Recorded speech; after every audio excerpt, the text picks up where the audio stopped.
Welcome to the Solar Panel, the podcast focusing on all things ESG within the warehouse, logistics and fulfillment sector. Joining me today to discuss stress reduction in the workplace, industry stalwart from the material handling industry and my partner for many years, with a newfound passion for mindfulness, Chris Hopkirk from the Business of Mindfulness. Morning, Chris. Good morning, Tony. How's my partner? My partner's very well. How's my partner? Very good, thank you. Thank you for joining us from your holiday in Cornwall. Very kind of you. It's a great pleasure. It's a very mindful place where I'm staying. So I'm enjoying the rest. Thank you. Good.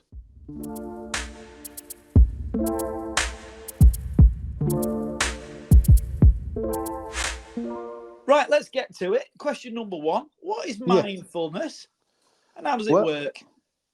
Great question, and thanks for the opportunity to sort of talk to you today about one of my passions, which I know you've encouraged me to be involved in, mainly because I probably charge around the office sort of as a sales director, looking for orders and quotes, and not being very mindful. Not being very mindful. But I discovered this 5 or 6 years ago when one of my employees suggested I try an app, which I did, and started meditating, and then I sort of developed it over 4 or 5 years and sort of learned a lot more about it. I learned that mindfulness itself is basically a secular version of Buddhism, really. It was sort of created by a chap called John Kabat-Zinn, who's still with us, some 30 odd years ago. Don't ask me when. And he created what was called the Mindfulness-Based Stress Reduction course, which was an 8-week course, a couple of hours a week, to help people learn about techniques to reduce stress and anxiety within their lives.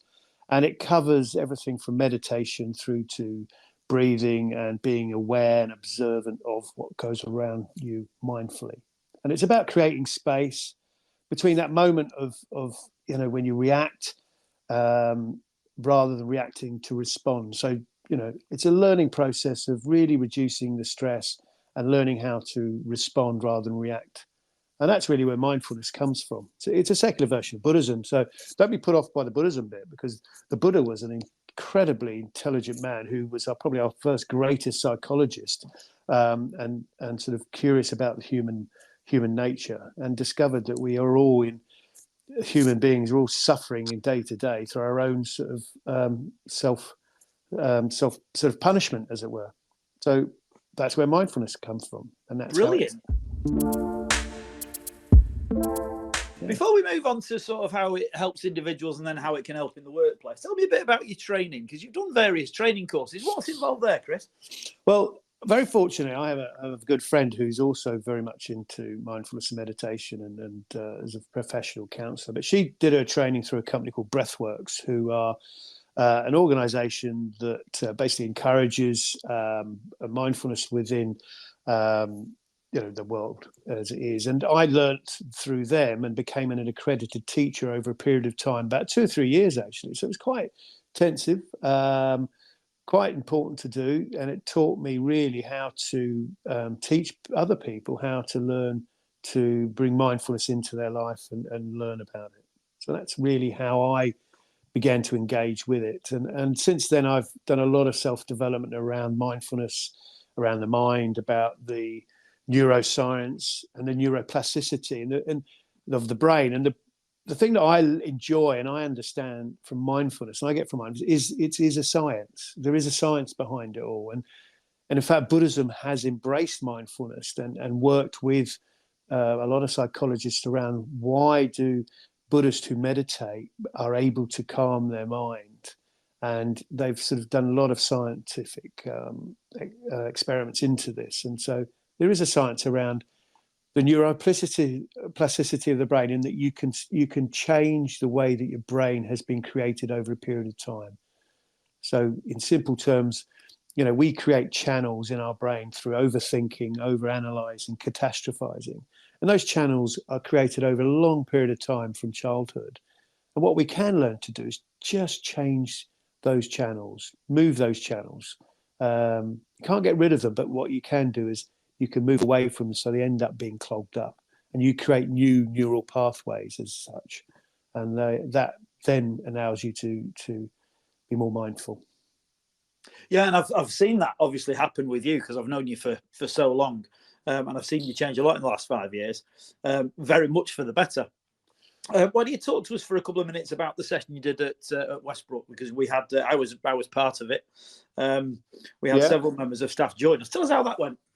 Yeah, I've been very fortunate in that you've encouraged me. So therefore, within Westbrook Industrial, we've created a good culture there of trying to help people develop themselves. And part of that was to embrace mindfulness and encourage a number of people. We had I think it was about 10 people join the sessions, and we had an 8-week session, which was a mindfulness-based stress reduction session over 8 weeks, 2 hours a week. And I taught the sort of mechanism of breathing, of focusing on your anchor.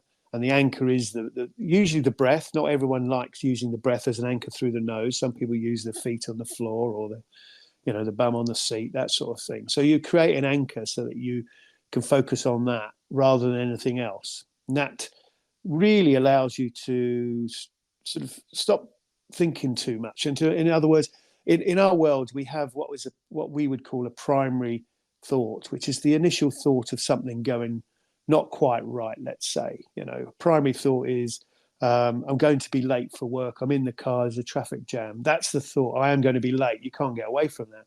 The secondary thoughts are the ones that take you to this catastrophizing or this overthinking, like, I'm going to be late, therefore I'm going to miss the meeting, therefore I'm going to get a black mark, or I'm going to be told off, or I'm going to be disciplined, and then maybe I'll lose my job, and then maybe if I lose my job I might lose my house because I won't get a job, and then my wife will leave me, and then I'll be left on the streets, and then I'll be begging, and then it'll be the end of the world. And that's where sometimes we can go. It's very interesting because I know we all think like that, but everybody thinks they're the only person in the world that thinks like that, and nobody else does. But I know from the session we had, there were some people were really vulnerable of saying where they went to, and how the session helped them, particularly with the breathing. Do you know, you hit the nail on the head there, Tony. I think we all live in our own little world as if we're the only ones that suffer. And it's incredible how once you start being vulnerable and you open up, you realize we're all wandering around this world having these horrible thoughts about life. And really, there's a simple process. And mindfulness is simple, but it does take some discipline, and it takes some focus and concentration. And do you know what? Some people don't suffer. And they're the lucky ones. And there's not many. There's not many. There's not many. I know you think I don't suffer, but I do from time to time. Yeah, it depends. We joke about talking about the amygdala being the sort of part of the brain that gets you fight or flight or freeze. That one that in the old days when we were prehistoric times we'd be running around, looking out for the sort of saber-toothed tiger. That's the only thing we had to worry about. But nowadays there's so many things to worry about. Our amygdalas are so big that we worry about everything. And I do joke about you, Tony, because sometimes I think I don't think you've got an amygdala. Or it's so small. It's so small. We can't find it. It's definitely there. Maybe doesn't fire as often as some people's, but it's definitely there. Yeah. Let's move on to individuals then, before we get onto the companies. How do individuals get started? I know there's some apps you might want to talk about. One I've used is Headspace. I know there's some others. So where do individuals get started if they're interested? Yeah, as a starting point, I started with just thinking, do you know what? What's this meditation thing? You're right. I went to Headspace. There's also Calm. There's also 10% Happier, which is an American-based one, which is very good. These apps are good, and they can lead you down a path without question of sort of learning about how to meditate. It doesn't teach you necessarily the mindfulness part of life, and mindfulness is a big extension and includes meditation. And meditation is the practice, I guess, for mindfulness. So whether you do 10 minutes a day, that starts helping you understand how focusing on the breath rather than the thoughts, and it isn't about getting rid of thoughts. It's about acknowledging thoughts, but then going back to the breath, acknowledging thoughts and going back to the breath. Tell us how that works, Chris. I'm sure you can do that in a minute or two. Well, essentially, meditation is about focusing on the breath, getting your body in a position that you're relaxed, but also, upright in a chair, and breathing through your nose into your body, feeling the breath go into your body and back out of your nose again. And every time you feel a thought coming up, so I'm breathing, and then all of a sudden, oh yes, I've got to get that report to Tony because he will give me hell if I don't do it. Hold on a minute, let's go back to the breath again. Thank you. Thought, back to the breath. And it's teaching you that you don't have to keep disappearing into your thought. And so you take that practice of meditation into daily life as you go around your life. If you get into situations, you can then focus on your breath during situations where they might be stressful. And there are other mechanisms of understanding that. And mindfulness covers quite a few situations, particularly, being mindful of the good in life. And we have certain threat systems. We have certain systems, like we have the threat system. We have emotional zones that are threat. We have drive, and we have the sort of the green sort of feeling system. So most of us spend a lot of time in threat and drive. So if we go to work, we're either working really hard to get somewhere or threatened by something that's making us work very hard to get there, which is then threatening us. And what we've got to do is go into what's called the green or the soothing system, more so. And it is seriously about going to where I'm in Cornwall, in the middle of a sort of lovely area where there's lots of trees. I've been to the beach, I've walked to the dog, I've appreciated the environment that I'm in. That is the soothing system. And we have to find mechanisms of trying to soothe ourselves rather than going home, taking a bottle of wine, watching Netflix all night. Yeah. There's nothing wrong with a glass of wine, nothing wrong with watching Netflix. But if that's all we do, we're not really soothing ourselves. We're avoiding stuff. And I think mindfulness is a bigger thing than just meditation. There's lots of aspects to it that then help us realize that in the world there are things that we can actually calm ourselves down and soothe ourselves. And ultimately, we've got to be kind to ourselves. And I think too often we sit in this threat and drive areas of our minds, and it doesn't really help us a lot. I hope that's answered the question. Well, I don't know. I don't care whether it answered the question. It was a very fascinating few minutes. Are you? Do you think it's true then that if you're particularly driven and particularly ambitious, you might need mindfulness and meditation a bit more because you're under pressure more? You put yourself under more pressure. Well, we all react differently, don't we? I think some people get a lot of comfort out of drive, and they get a lot of motivation.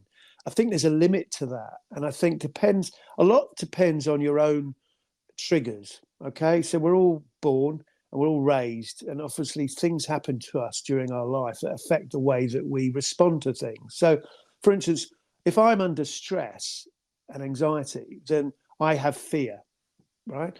I love working hard, and I love working forward in an environment that's positive and motivational. So I can work hard and I can work all hours under the day if I'm motivated.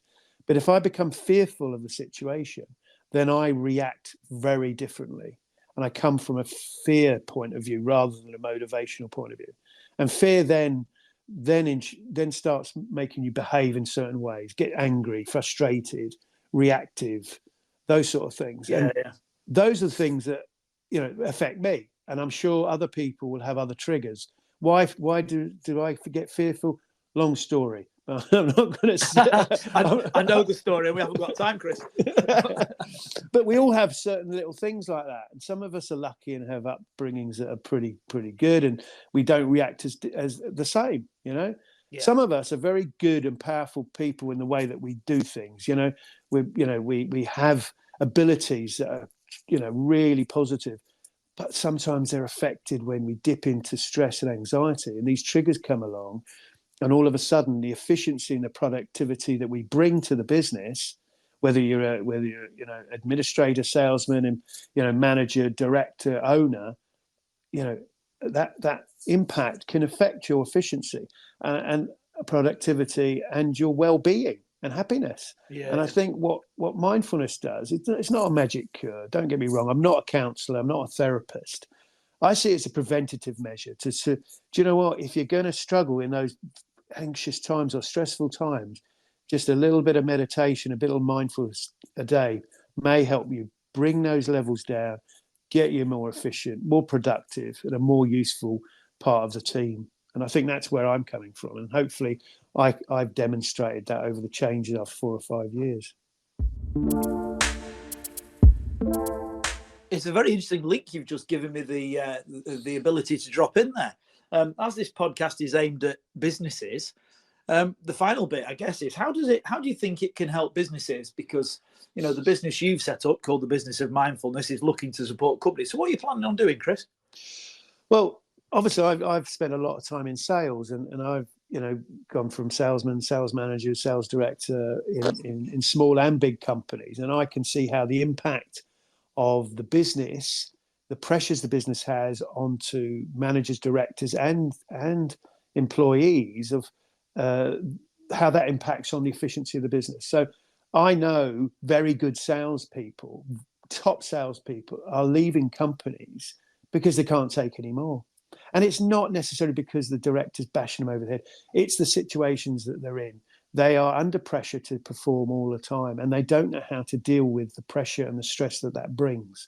If I can teach people to be preventative of those things, learn some meditation and mindfulness techniques, then hopefully these good people can deal with the stress and anxiety far better and become more productive. And therefore, businesses aren't losing people through sickness, absenteeism. They get better productivity. And this is not just salespeople, obviously, but I have affinity to salespeople, obviously, because of my involvement. But it is everyone in a business. But if this podcast focusing on the logistics and warehousing sector, we also know how much particularly in fulfillment, how much incredible pressure teams are under. You know, the prime effect of having everything out by the following day, etc. You know, so we know the industry works under a huge amount of delivery pressure. 100%. And I think, you know, particularly the third-party logistics business, where warehousing logistics and moving product from A to B, you know, within a timescale. You know, and we know that from our own, personal sort of relationships with them, that we can see how that's difficult. And I think that's where, you know, well-being and companies can take a step forward in the well-being policies. It's all well having a well-being policy, but what's your evidence? You know, a lot of companies are tick boxing, but what's the evidence you're doing and providing your staff to be able to deal with the pressures? And I'm not saying mindfulness and meditation is the be all and end all. It's one process of helping people. You know, there are lots of other things you can do. But it is a tool that people can learn relatively quickly, that they can put into their life, they can take forward the rest of their life. And I think, I think what we've done at Westbrook and what you're planning on doing is actually giving that tool to more people. 100%. And I think that's where it's, you know, it's not an expensive tool to give people, right? It's not difficult to teach. It's not difficult for people to embrace. You've got to want to do it. You've got to have a discipline for it. There's no doubt about that, but it's not difficult to understand. And I think companies could invest reasonably into a mindfulness meditation support system fairly cheaply to get a far better, happier workforce and a more productive and efficient one. And I think some of our people have continue to sort of develop what you sort of. I can think of probably 3 or 4 out of that group that 100% that have absolutely embraced it and taken it on. And I think the little bit of investment we put in has changed those lives and will change those lives going forward. 100%, Tony. And I think what happens is also I think you give people an understanding, and you open our box. And you look in the box, and there's a treasure chest of things in there.